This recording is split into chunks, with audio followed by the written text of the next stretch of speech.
Hey, what's going on everybody? Welcome back. It's Travis here with JT Wealth. In today's video, we're going to talk about a topic that covers everybody. Whether you're a beginner or an advanced in the finance world, you need to know about your credit score. So let's get into it.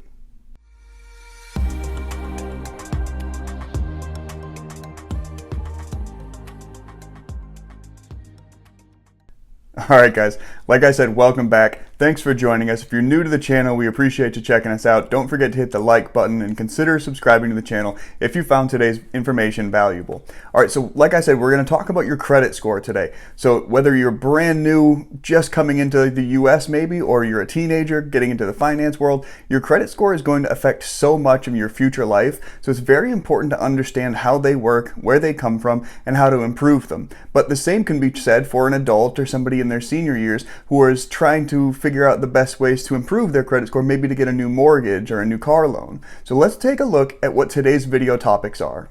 Alright, so like I mentioned, we're going to touch on credit scores, where they come from, what is your starting score and how do they calculate that, and then 5 ways you can increase your credit score today. So I'm really excited to bring this video to you guys today. Hopefully you can find some value in it, take some notes, figure out the best ways to improve your credit score. And of course, before we get into all that, consider supporting the channel by checking out the links in the description section down below, where you can join our Patreon group and join a like-minded group of investors, or perhaps you're looking for a new brokerage account, which you can check out with our either Webull or our M1 Finance links down below, or if you're more of a crypto Bitcoin type guy, you can check out the link to the BlockFi account down below as well. Keynote there, they also advised everybody today via email that there's no longer that 3 to 5 day wait for the BlockFi money to hit if you do the ACH transactions. So the second you deposit your money, it's available for you and available to be transferred from the GUSD over to cryptocurrency. So check them out, guys. And while researching for today's topic, I find a fantastic article from MoneyWise. So let's take a look. In this article, they titled it, "What credit score do you start with and how do you raise it fast? A high score is essential to get good interest rates, but where do you actually begin?" And this article is written by Shane Murphy, March 19th of 2021, and he says, "Credit score is a 3-digit number that tells lenders about your history of borrowing money. But what if you have no credit history at all?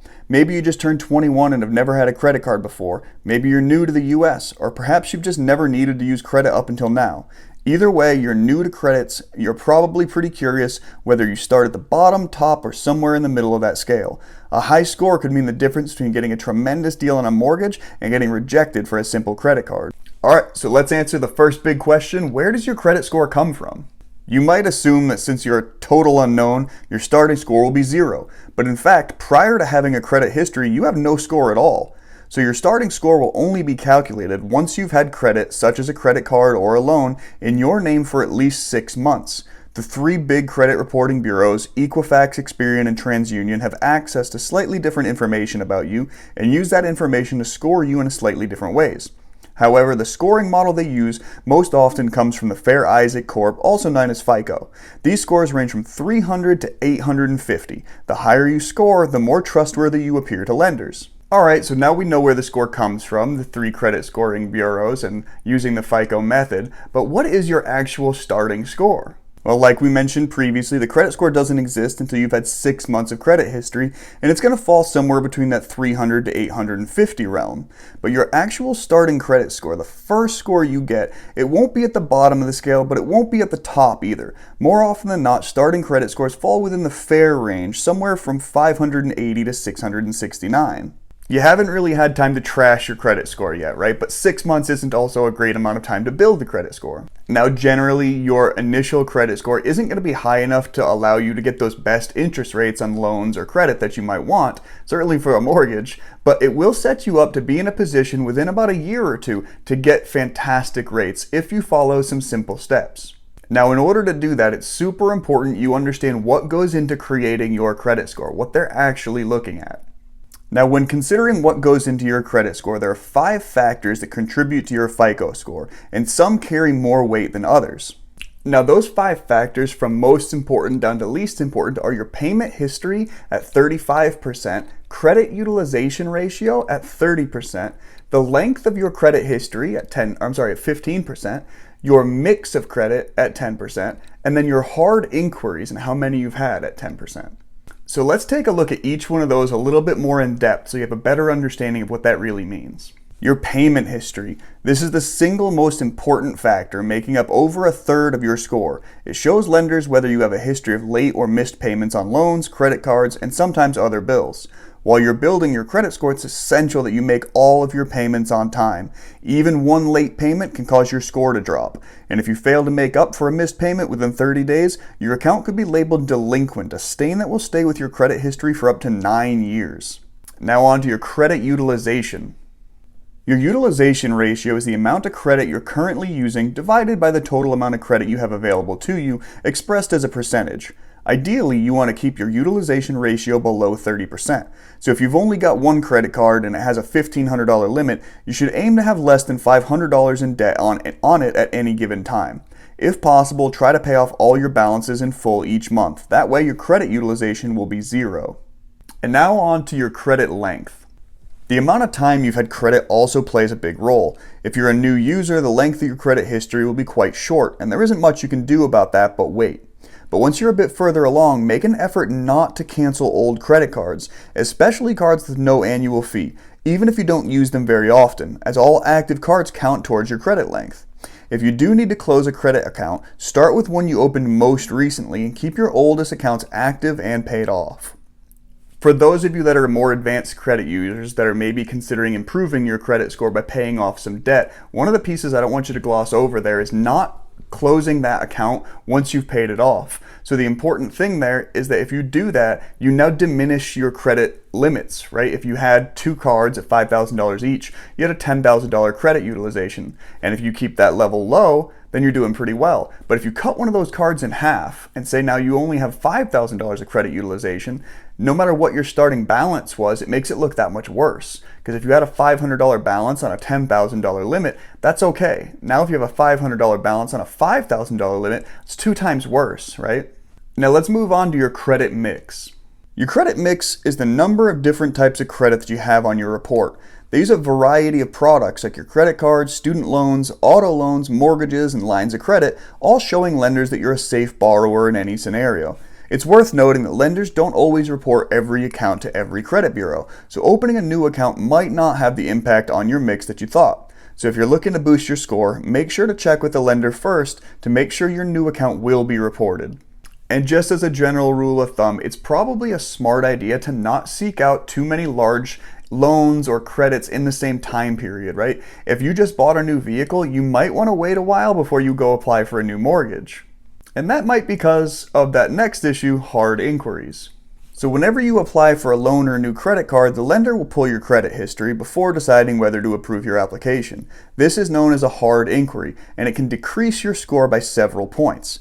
Although this drop in your score is only temporary, it's a good idea to avoid stacking up multiple hard inquiries in a short amount of time. That makes it look like you're desperate for money.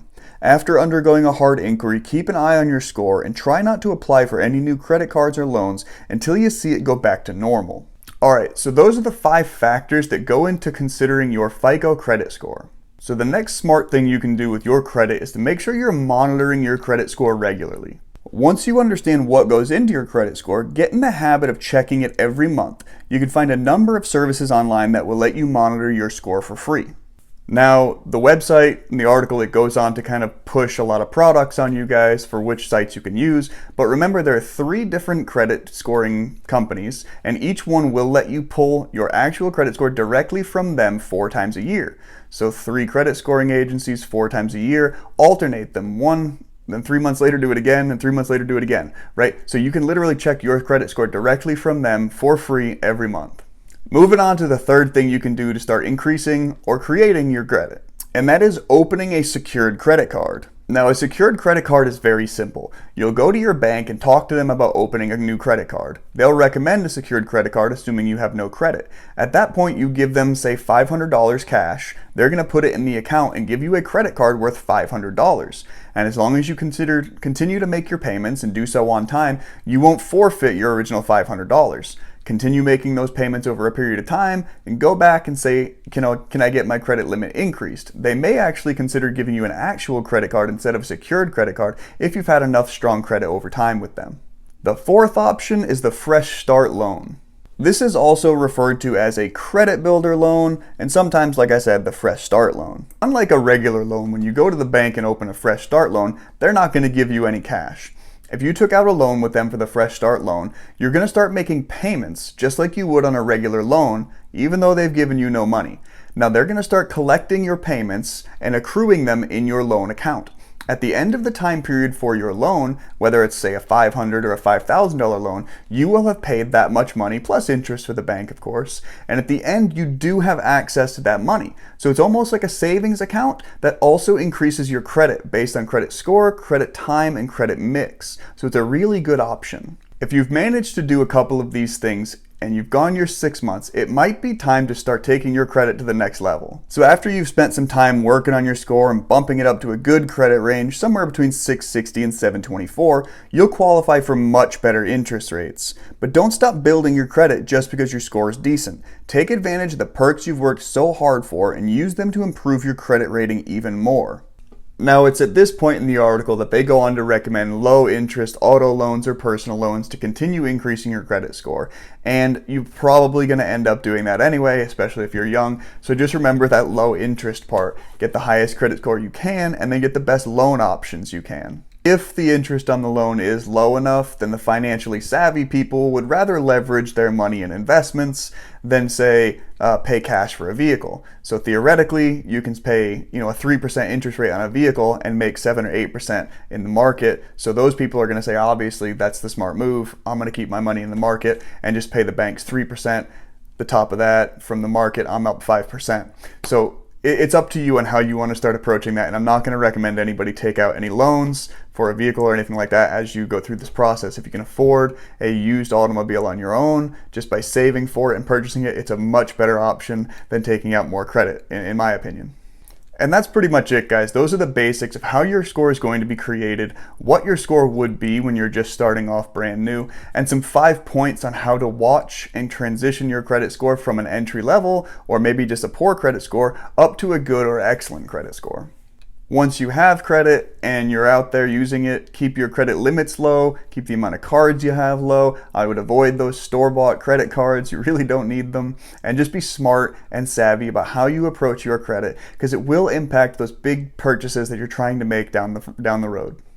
So hopefully, whether you're a teenager or somebody brand new to the US, or maybe somebody who's more advanced and just looking into some credit information, you found something of value in today's video. Of course, I'm not a financial advisor anymore. I'm not your financial advisor, and I can't give you any legal advice here. So this information is just for information and entertainment purposes only. But hopefully you found some value. Like I said, if you did, please give us a thumbs up. Leave a comment in the comment section down below. Let us know what you think. Consider subscribing. We're so close to hitting that 100,000 mark. But again, thanks for joining us, guys. Bottoms up.